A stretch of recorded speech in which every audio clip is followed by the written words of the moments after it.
ఒకప్పుడు తక్కువ రేటుకి సర్వీస్ ప్రొవైడ్ చేస్తామన్న వాళ్ళని ఎవరు దగ్గర రానట్లేదండి. లేదు అన్ని సర్వీసులు వర్క్ చేస్తున్నాయి, కానీ ఏంటంటే ఎక్కువ క్యూబ్ థియేటర్లే ఉంది. ఇంకోటి మీరు ఇంత హై రేట్ ఇచ్చి వాళ్ళ దగ్గర తీసుకుంటున్నారు, కానీ పైరసీ అనేది అక్కడి నుంచే వస్తుంది కదా.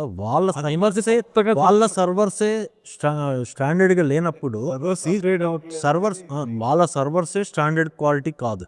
మెయిన్ థింగ్ ఇంకోటి, ఎంత సాఫ్ట్వేర్ వచ్చిందంటే ఇప్పుడు నా జేబులో పైన ఫోన్ పెట్టుకుంటే మాట్లాడింది మొత్తం నేను రికార్డ్ చేయొచ్చు, ఫోన్ ఆన్లో ఉండదు. దానివల్లనే థియేటర్లో పైరసీ వస్తుంది.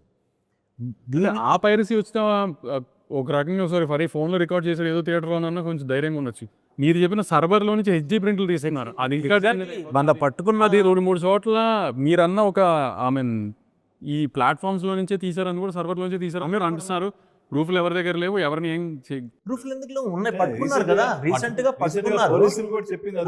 కానీ ఇప్పుడు ఏం చేయటానికి ఎవరి చేతిలో ఏమీ లేనట్టు ఉంది పొజిషన్.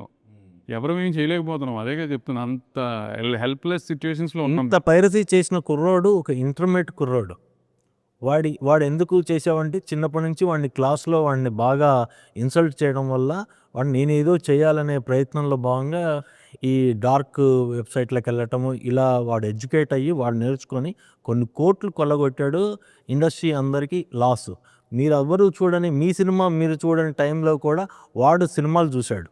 అది డైరెక్ట్గా మన పోలీసుల దగ్గర ఒప్పుకున్నాడు ఆ విషయం. కానీ అక్కడ వాడు గ్రేటా మీరు ఇదా అనేది కాదు పాయింట్ ఇక్కడ. అంత మీ దగ్గర ఉన్న కోట్ల సాఫ్ట్వేర్ని ఒక సెక్యూర్ లేని ప్లేస్లో పెడుతూ మీరు వాళ్ళనే నమ్ముతున్నారు కదా. దీనికి సొల్యూషన్ ఏం చేయలేక కూర్చున్నామనే చెప్తాను. మీరు ఎన్ని అడిగినా నా దగ్గర ఆన్సర్ లేదు, ఎందుకంటే ఇండస్ట్రీలో పెద్ద వాళ్ళందరూ ట్రై చేస్తున్నారు, వాళ్ళందరూ కూడా. కానీ ఎవరి దగ్గర ఏం సొల్యూషన్ లేదు. వాళ్ళు ఒప్పుకోవట్లేదు.